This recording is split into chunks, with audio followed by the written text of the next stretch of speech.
আসসালামু আলাইকুম। এই ভিডিওতে আমরা দেখব কিভাবে এক্সোনোস্টের email hosting service set up করতে হয়। আপনি ইমেইল হোস্টিং সার্ভিস অর্ডার করার পর পেমেন্ট করার সাথে সাথে সার্ভিসটি অ্যাক্টিভ হয়ে যাবে। যদি কোনো কারণে পেমেন্ট করার পরে ইনস্ট্যান্ট অ্যাক্টিভ না হয় তাহলে এক্সোনোস্টের সাপোর্টে যোগাযোগ করলে সাপোর্ট টিম বিষয়টি চেক করে আপনার সার্ভিসটি অ্যাক্টিভ করে দিবে। সার্ভিস অ্যাক্টিভ হওয়ার পর আপনাকে আপনার ইমেইল চেক করতে হবে।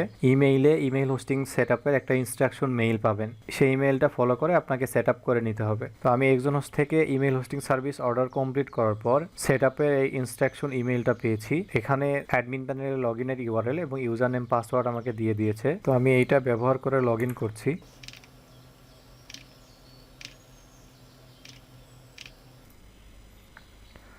আমার অ্যাডমিন প্যানেলে লগইন হয়েছে এবং এখানে কিছু ডিএনএস রেকর্ড অ্যাড করার জন্য আমাকে বলা হয়েছে। এই ডিএনএস রেকর্ডগুলো প্রথমে অ্যাড করে নিতে হবে। তো এই ডিএনএস রেকর্ডগুলো ডোমেইনে অ্যাড করার ক্ষেত্রে আমাদের একটা বিষয় অবশ্যই খেয়াল রাখতে হবে, সেটা হলো আমরা আমাদের ডোমেইনে কোন নেম সার্ভারটা ব্যবহার করছি সেই নেম সার্ভারের উপরে ডিপেন্ড করবে কোন ডিএনএস সিস্টেমে রেকর্ডগুলো অ্যাড করতে হবে। সেক্ষেত্রে আমরা ইনটু ডিএনএস এ চেক করতে পারি অথবা ডিএনএস চেকারে চেক করতে পারি আমরা আমাদের ডোমেইনে কোন নেম সার্ভারটা ব্যবহার করছি। তো আমি ডিএনএস চেকারে চেক করে দেখাচ্ছি।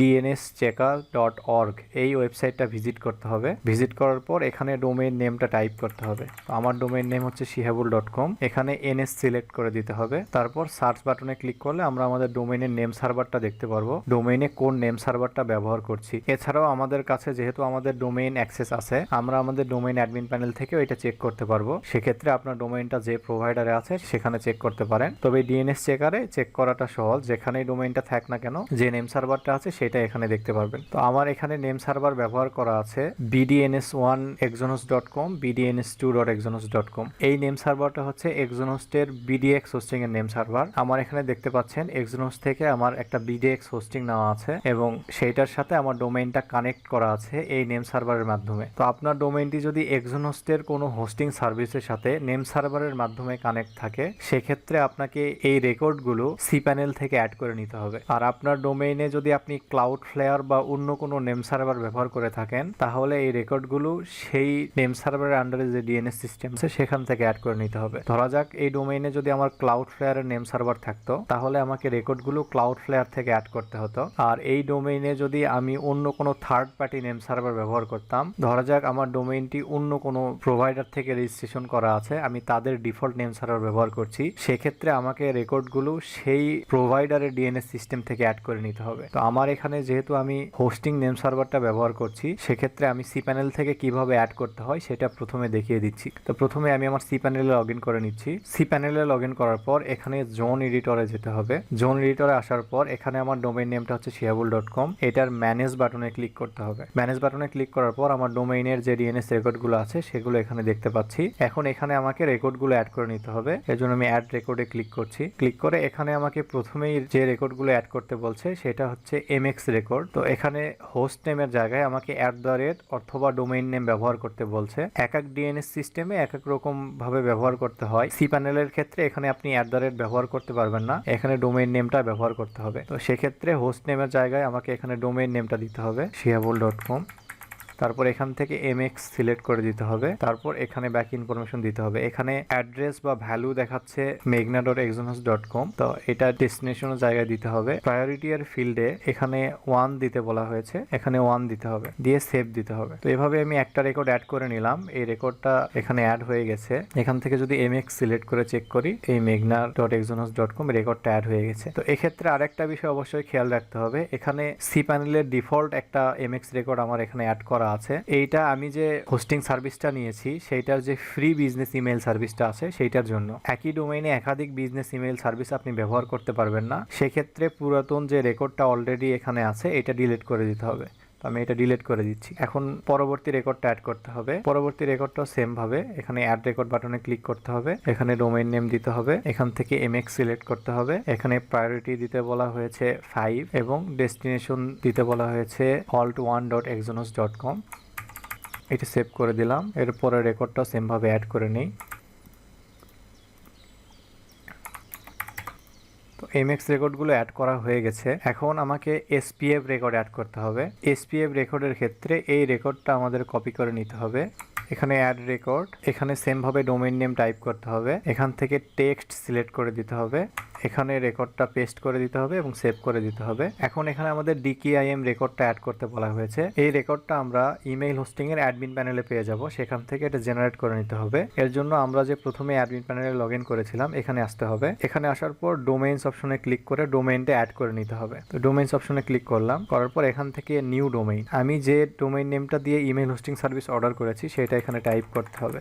তো আমি আমার ডোমেইন নেমটা দিয়ে দিলাম shihabul.com। এখন ক্রিয়েট বাটনে ক্লিক করলে ডোমেইনটা ক্রিয়েট হয়ে যাবে। তো এখানে ডোমেইন ভেরিফিকেশনের জন্য আরেকটা টেক্সট রেকর্ড অ্যাড করতে বলা হয়েছে, এটা অ্যাড করে নিতে হবে। তো এখানে ক্লিক করলে রেকর্ডটা কপি হয়ে যাবে। এখন সেম ভাবে অ্যাড রেকর্ড, এখান থেকে রেকর্ড টাইপ টেক্সট, এখানে ডোমেইন নেম এবং এখানে ভ্যালুটা দিতে হবে, দিয়ে সেভ রেকর্ড করে দিতে হবে। কিছুক্ষণের মধ্যে দেখতে পারবো যে ডোমেইনটি ভেরিফাই হয়ে যাবে। ডোমেইন ভেরিফাই হয়ে গেলে ডোমেইনটা এখানে দেখাবে যে ভেরিফাইড হয়ে গেছে। তো একটু রিলোড দিয়ে চেক করি, এটার জন্য কিছুক্ষণ সময় লাগতে পারে। তো ডোমেইনটা ভেরিফাই হয়ে গেছে, এটা উপর থেকে এখানে নিচে চলে এসেছে, এই যে ভেরিফাইড অপশনের মধ্যে এটা চলে এসেছে। তো এখান থেকে এই যে DKIM যে বাটনটা আছে এখানে ক্লিক করতে হবে। ক্লিক করলে এখানে এনাবল অপশনে ক্লিক করতে হবে। তারপর এখানে আমাদের দেখাচ্ছে পেন্ডিং কি generation, please check back later. এটা জেনারেট হইতে কিছুটা সময় লাগতে পারে, এর জন্য আমাদের কিছুক্ষণ অপেক্ষা করতে হবে। এখন দেখতে পাচ্ছি DKIM রেকর্ডটা এখানে জেনারেট হয়ে গেছে, এটা এখন আমাদের অ্যাড করতে হবে। সেম ভাবে এখানে ক্লিক করলে এটা কপি হয়ে যাবে। এটাও টেক্সট রেকর্ড হিসেবে অ্যাড করতে হবে। এখানে টাইপ করতে হবে ডিফল্ট ._domain key, তারপরে ডট দিয়ে আপনি বাইরে ক্লিক করলে বাকি ডোমেইন নেমটা এখানে নিয়ে নিবে। তারপরে এখান থেকে টেক্সট সিলেক্ট করে দিতে হবে। তারপর এখান থেকে এই যে DKIM রেকর্ড এটাতে ক্লিক করলে এটা যে কপি হয়ে গেল এখানে পেস্ট করে দিতে হবে, দিয়ে সেভ রেকর্ডে ক্লিক করতে হবে। তো সবগুলো রেকর্ড অ্যাড করা শেষ হয়ে গেছে, আমাদের DNS রেকর্ড অ্যাড করার প্রসেসটা কমপ্লিট। এখন আমরা যে নামে ইমেইলটা ক্রিয়েট করতে চাচ্ছি সেটা ক্রিয়েট করে নিতে পারি। তো এর জন্য আমাদেরকে অ্যাকাউন্টসে ক্লিক করতে হবে। অ্যাকাউন্টসে ক্লিক করার পর এখান থেকে নিউ অ্যাকাউন্ট, এখানে আমাদের ইউজার নেমটা দিতে হবে। ধরা যাক আমি ক্রিয়েট করতে চাচ্ছি hello@shihabul.com। এখানে পাসওয়ার্ড দিতে হবে, তো আমি এখান থেকে একটা পাসওয়ার্ড দিয়ে দিচ্ছি। তো আমার পাসওয়ার্ড এখানে দেওয়া হয়ে গেছে। এখানে রিকভারি ইমেল দিতে হবে, তো আমি আমার একটা ইমেল এখানে রিকভারি হিসেবে দিয়ে দিচ্ছি shihabul@exonhost.com। এইটা রিকভারি ইমেল হিসেবে দিয়ে দিলাম। এখানে স্টোরেজ আপনি কত দিতে যাচ্ছেন সেটা সিলেক্ট করে দিতে পারবেন। এখানে 500 MB ডিফল্ট ভাবে সিলেক্ট করা আছে, আপনি চাইলে এটা বাড়ায় দিতে পারেন। তো আমি ডিফল্টটাই রেখে দিচ্ছি। এখন ক্রিয়েট বাটনে ক্লিক করলে এটা ক্রিয়েট হয়ে যাবে, কিন্তু এখানে আমার পাসওয়ার্ডের ক্রাইটেরিয়া এখনো মিসিং দেখাচ্ছে। আমি একটা পাসওয়ার্ড দিয়ে নিচ্ছি। ইমেলটা ক্রিয়েট হয়ে গেছে। আপনি একটি প্যাকেজে একটি ডোমেইন ব্যবহার করতে পারবেন এবং সেই ডোমেইনের আন্ডারে আপনি আনলিমিটেড ইউজার ক্রিয়েট করতে পারবেন। তো আমি যেভাবে এখানে একটা ইউজার ক্রিয়েট করেছি সেম ভাবে আপনি নিউ অ্যাকাউন্ট বাটনে ক্লিক করে নতুন ইউজার ক্রিয়েট করে নিতে পারবেন। এখন আপনি যদি এই ইউজারের ইমেইল অ্যাডমিন প্যানেলে লগ ইন করতে চান সেক্ষেত্রে আপনাকে আবার আগের ইমেইলটা ফলো করতে হবে। এখানে দেওয়া আছে মেইল অ্যাক্সেস URL। তো এখান থেকে রাউন্ড কিউব অথবা রেইন লুপ যে কোনো একটা ব্যবহার করে লগ ইন করতে পারবেন। তো ইউআরএলটা কপি করে নিয়ে আমি ভিজিট করছি। এটা ভিজিট করার পর আমাদের ইউজার নেমটা দিতে হবে, আমরা যে ইমেইলটা ক্রিয়েট করলাম সেটা ইউজার নেম। এখন এখানে আমাদের পাসওয়ার্ড দিতে হবে। আমাদের ইমেইলে লগ ইন হয়ে গেছে। এখান থেকে আমরা এখন ইমেইল সেন্ড বা রিসিভ করতে পারি। ডিএনএস রেকর্ডগুলো কিছুক্ষণ আগে অ্যাড করা হয়েছে। ডিএনএস প্রোপোগেশনের জন্য সর্বোচ্চ 24 থেকে 48 ঘন্টা পর্যন্ত সময় লাগতে পারে। সাধারণত কয়েক ঘন্টার মধ্যে ডিএনএস প্রোপোগেশন হয়ে যায়, তবে ডোমেইন এক্সটেনশনের উপর ডিপেন্ড করে অনেক সময় সর্বোচ্চ 48 ঘন্টা পর্যন্ত সময় লাগতে পারে। ডিএনএস প্রোপোগেশন কমপ্লিট হয়ে গেলে আমরা এখান থেকে ইমেইল সেন্ড এবং রিসিভ করতে পারবো। তো এখন ডিএনএস রেকর্ড সেটআপের যে বিষয়টা এটা আরেকবার আমি ক্লিয়ার করে দেই। সেটা হচ্ছে আমি যখন shihabul.com ডোমেইনটা নেম সার্ভার চেক করলাম, এখানে আমার হোস্টিং নেম সার্ভার ব্যবহার করা ছিল, এর জন্য আমি রেকর্ডগুলো আমার হোস্টিং এর কন্ট্রোল প্যানেল থেকে অ্যাড করেছি। এখানে যদি নেম সার্ভার ক্লাউডফ্লেয়ারের নেম সার্ভার থাকতো, আমি যদি ক্লাউডফ্লেয়ার ব্যবহার করতাম তাহলে এই যে ডিএনএস রেকর্ডগুলো অ্যাড করলাম এগুলো আমাকে ক্লাউডফ্লেয়ার থেকে অ্যাড করতে হতো। তো সেক্ষেত্রে আমাকে ক্লাউডফ্লেয়ারে লগ ইন করতে হতো।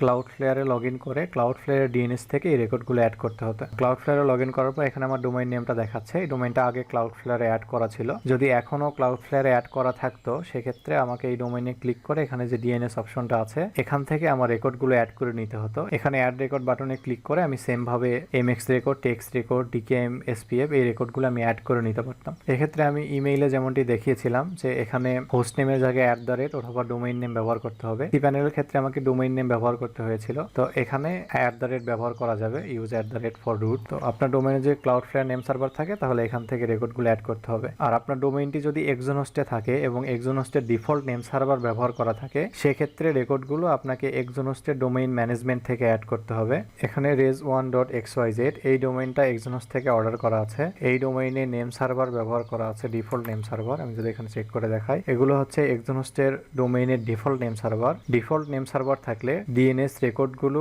ডোমেইনের ডিএনএস ম্যানেজমেন্ট থেকে অ্যাড করতে হবে, সেজন্য ম্যানেজ ডোমেইনে ক্লিক করতে হবে। তারপর এখান থেকে স্ক্রল করে নিচে আসতে হবে, এখান থেকে ম্যানেজ ডিএনএস এখানে ক্লিক করতে হবে। ম্যানেজ ডিএনএস এ আসার পর আমরা এখানে রেকর্ডগুলো দেখতে পাচ্ছি, তো এখানে মূলত রেকর্ডগুলো আমাদের অ্যাড করে নিতে হবে। তো আর একবার যদি সামারি করে জানাই, তাহলে বিষয়টা হলো এরকম, আপনার ডোমেইনে যদি আপনি হোস্টিং নেম সার্ভার ব্যবহার করেন, তাহলে ডিএনএস রেকর্ডগুলো হোস্টিং এর কন্ট্রোল প্যানেল থেকে, অর্থাৎ এক্সোনোস্টের হোস্টিং কন্ট্রোল প্যানেল হচ্ছে সি প্যানেল, সেখান থেকে অ্যাড করতে হবে। আপনার ডোমেইনে যদি আপনি ক্লাউডফ্লেয়ারের নেম সার্ভার ব্যবহার করেন, তাহলে এই ডিএনএস রেকর্ডগুলো ক্লাউডফ্লেয়ার থেকে অ্যাড করে নিতে হবে। আর আপনি যদি আপনার ডোমেইনে ডিফল্ট নেম সার্ভার ব্যবহার করে থাকেন, সেক্ষেত্রে ডিএনএস রেকর্ডগুলো এই ডিফল্ট ডিএনএস সিস্টেম থেকে অ্যাড করে নিতে হবে। আর আপনার ডোমেইনে যদি আপনি থার্ড পার্টি নেম সার্ভার ব্যবহার করে থাকেন, অন্য কোনো প্রোভাইডারের নেম সার্ভার ব্যবহার করছেন, সেক্ষেত্রে ডিএনএস রেকর্ডগুলো সেই প্রোভাইডারের ডিএনএস ম্যানেজমেন্ট থেকে অ্যাড করে নিতে হবে। আশা করি বিষয়টা ক্লিয়ারলি বুঝতে পেরেছেন। তারপরেও যদি কোনো প্রশ্ন থাকে, আপনি এক্সোনোস্টের সাপোর্টে যোগাযোগ করতে পারেন। ধন্যবাদ। আসসালামু আলাইকুম।